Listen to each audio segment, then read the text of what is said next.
رمضان يا خير الشهور يا فضل رحمن غفور فيك البشائر غيثها يهدي السعادة والسرور أدرك مجيئك نعمة يحيي التراحم والشعور اقبل إلهي صومنا وقيامنا أنت الشكور.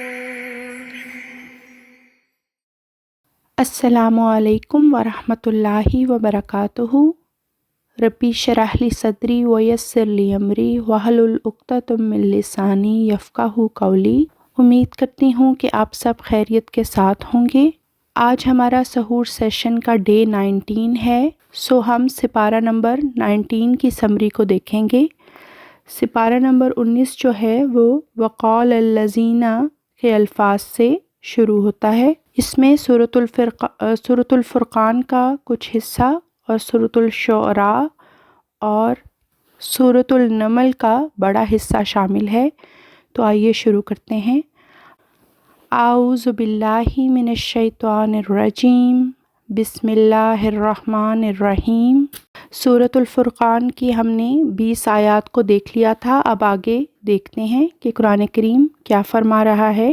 ایک یہ اعتراض بھی اٹھایا گیا کہ قرآن کریم اکٹھا کیوں نازل نہیں کیا گیا۔ حقیقت یہ ہے کہ قرآن کریم اکٹھا نہ نازل کیے جانے میں بہت سی حکمتیں پوشیدہ ہیں۔ ایک تو یہ ہے کہ اس زمانے کے گرد و پیش کا تقاضا یہ تھا کہ جو ان کی بیماریاں ظاہر ہوتی چلی جائیں، ان کے مطابق قرآن کریم کی ایسی آیات کا نزول ہو جو اس مضامین سے تعلق رکھتی ہوں۔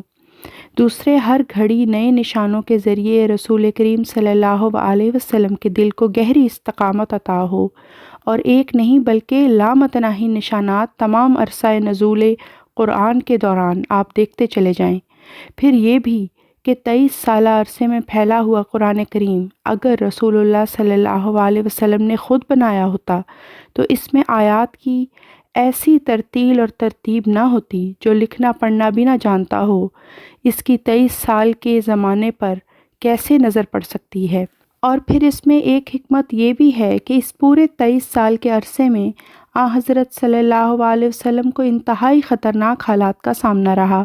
بڑے بڑے ہولناک حالات میں صحابہ سے آگے بڑھ کر عین خطرات کے درمیان دشمن سے نبرد آزما رہے، زہر کے ذریعے بھی آپ صلی اللہ علیہ وسلم کو ہلاک کرنے کی کوشش کی گئی، لیکن جب تک پوری شریعت مکمل نہ ہوئی اللہ تعالیٰ نے آپ کو نہ اٹھایا۔ بس قرآن کریم کا رفتہ رفتہ نازل ہونا ایک انتہائی عظیم الشان معجزہ ہے۔ اسی طرح عباد الرحمن کی علامات بیان فرماتے ہوئے سورت کے آخر پر یہ ذکر فرمایا ہے کہ جس طرح آسمان پر 12 برج ہیں، اسی طرح تیرے بعد 12 مجددین تیرے دین کے دفاع کے لیے پیدا ہوں گے، اور پھر تیرے نور سے کامل روشنی پانے والا 14ویں کا چاند بھی آئے گا۔ اسی رکوع میں عباد الرحمن کی صفات میں سے ان کی میانہ روی، ان کا عجز، ان کا قیام و سجود میں زندگی بسر کرنا مذکور ہے، جس کے نتیجے میں ہی ان کو تمام فضیلتیں عطا ہوتی ہیں۔ اور اس سورت کی آخری آیت یہ بتاتی ہے کہ وہ کیوں سجود و قیام میں دعائیں کرتے ہوئے زندگی بسر کرتے ہیں، اس لیے کہ دعا کے بغیر اللہ تعالیٰ سے زندگی پانے کا کوئی وسیلہ نہیں، اور جو اس کو جھٹلا دے اور اللہ سے قطع تعلق کر لیں، ان کو ان گنت قسم کی ہولناک بیماریاں لاحق ہو جائیں گی جو ان کا پیچھا نہیں چھوڑیں گی۔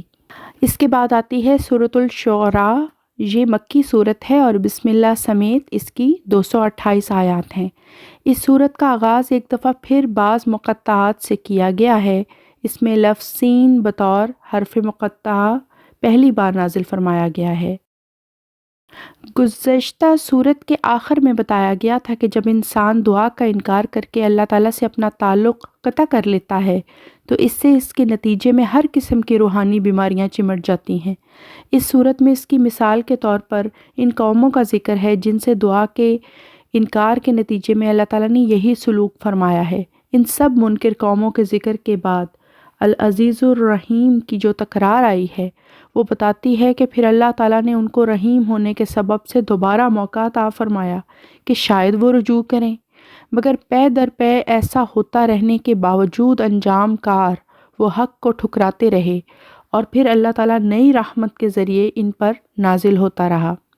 یہاں العزیز کی تکرار بتا رہی ہے کہ اللہ کے دشمنوں نے تو انبیاء کو ذلیل اور رسوا کرنے کی کوشش کی، مگر ان کے رب عزیز نے ان کو دائمی عزت عطا فرمائی۔ اس کے بعد حضرت صلی اللہ علیہ وسلم کو ارشاد فرمایا گیا ہے کہ اپنے قریبی رشتہ داروں کو ان کے بد انجام سے ڈرا، اور جو روحانی رشتہ دار تجھے عطا فرمائے گئے ہیں ان پر اپنی رحمت کے پر جھکا دے۔ اگر کفر کرنے والے اپنے کفر پر مصر رہیں تو اعلان کر دے کہ میں تمہارے کفر سے بیزار ہوں، اور میرا توکل تو محض اللہ ہی پر ہے، جو بہت غالب اور حکمت والا اور بار بار رحم فرمانے والا ہے، اور دعاؤں کو بہت سننے والا اور بہت جاننے والا ہے۔ اس کے بعد ایک ایسی دلیل دی گئی ہے جس سے قطعی طور پر یہ ثابت ہوتا ہے کہ انبیاء پر بہرحال شیطان نہیں اتر سکتے، کیونکہ نہ وہ افاق ہوتے ہیں اور نہ اسیم، یعنی وہ نہ تو جھوٹ بولنے والے ہوتے ہیں اور نہ ہی گنہگار ہوتے ہیں، اور ان کے سچے ہونے پر ان کے گرد و پیش رہنے والے سب گواہ ہیں۔ حضرت صلی اللہ علیہ وسلم پر نازل ہونے والے کلام کی عظمت میں ایک یہ بات بھی داخل ہے، یہ عظیم الشان کلام خوبصورتی سے پر ہے، اور قرآن کریم کی شعری فصاحت اور بلاغت سے متاثر ہو کر بہت سے شعراء نے شعر کہنے ہی چھوڑ دیے تھے، لیکن اس کے نتیجے میں یہ گمان کرنا کہ نعوذ باللہ من ذالک رسول اللہ صلی اللہ علیہ وسلم خود ایک اعلیٰ درجے کے شاعر تھے، اس لیے غلط ہے کہ شاعر تو ہر وادی میں بھٹکتا پھرتا ہے، مگر قرآن تو ایسی کتاب نہیں جو بے سبب ہر وادی میں بھٹکتی پھرے۔ اس کے ساتھ ہی ان شعر کہنے والے مسلمانوں کی بطور استثناء بریت فرما دی کہ جو ایمان لائے، نیک عمل بجا لائے اور اللہ تعالیٰ کا ذکر کثرت سے کرتے ہیں، اور جب ان پر ظلم کیا گیا تو اس کا بدلہ لیتے ہیں۔ یہاں ان مسلمان شعراء کی طرف اشارہ ہے جنہوں نے اس وقت اپنے شعروں کے ذریعے بدلہ لیا جب کفار کے بدگو شعراء نے حضرت صلی اللہ علیہ وسلم پر حملہ کیا۔ اس کے بعد سورۃ النمل شروع ہوتی ہے۔ یہ مکی سورت ہے اور بسم اللہ سمیت اس کی 94 آیات ہیں۔ اس میں حضرت موسیٰ علیہ السلام کا ذکر دہرایا گیا ہے کہ اللہ تعالیٰ اپنے پاک بندوں کو وحی کے ذریعے مبارک بھی بنا دیتا ہے۔ چنانچہ آیت نمبر 9 میں فرمایا گیا کہ اللہ کے وہ نیک بندے جو نور کی تلاش میں رہتے ہیں، ان کو اللہ تعالیٰ اپنے نور کا جلوہ دکھا کر برکتوں کی طرف بلاتا ہے۔ اس کے بعد حضرت داؤد علیہ السلام اور حضرت سلیمان علیہ السلام کا ذکر کیا گیا ہے، جو بہت سے ایسے امور پر مشتمل ہے جو قرآنی محاوروں پر سے پردہ اٹھاتے ہیں اور انسان کو اندھیروں سے روشنی کی طرف لے جاتے ہیں، لیکن اس مضمون میں بہت سی ایسی متشابہات ہیں، آیات ہیں جن سے دلوں کی کجی والے اور بھی بھٹک جاتے ہیں اور مضامین کی تہہ تک نہیں پہنچ سکتے۔ اس میں سب سے زیادہ قابل توجہ چیز منطق الطیر ہے، یعنی کہ قرآن کریم کے نزدیک تو ان لوگوں کی زبان ہے جو پرندوں کی طرح آسمان میں اڑتے ہیں، یعنی آسمانی زبان میں کلام کرتے ہیں۔ یہ خیال درست نہیں کہ حضرت سلیمان علیہ السلام کو وہ زبان عطا فرمائی گئی تھی جو پرندے آپس میں بولتے ہیں۔ اس صورت کی بہت سی آیات اس غلط فہمی کا ازالہ کرتی ہیں، مثلاً یہ جو فرمایا گیا کہ نمل کی قوم آپس میں باتیں کر رہی تھی اور حضرت سلیمان علیہ السلام نے اس کو سمجھ لیا۔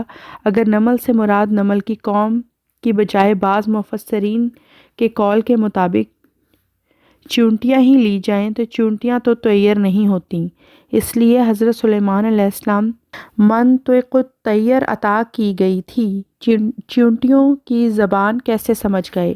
پھر یہ کہا جاتا ہے کہ حضرت سلیمان علیہ السلام کی فوج میں ایک پرندوں کی فوج بھی شامل تھی جس کا سردار ملکہ سبا کا کھوج لگاتے ہوئے اس کے دربار تک جا پہنچا تھا۔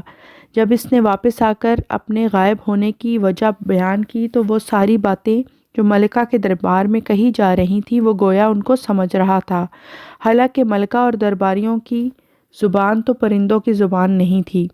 پھر جب اس نے حضرت سلیمان علیہ السلام کا خط ملکہ کے سامنے پیش کیا تو تب بھی ملکہ اور درباریوں کے درمیان جو گفتگو ہوئی، اس ساری گفتگو کو جو انسانی زبان میں ہو رہی تھی وہ پرندہ سمجھ گیا۔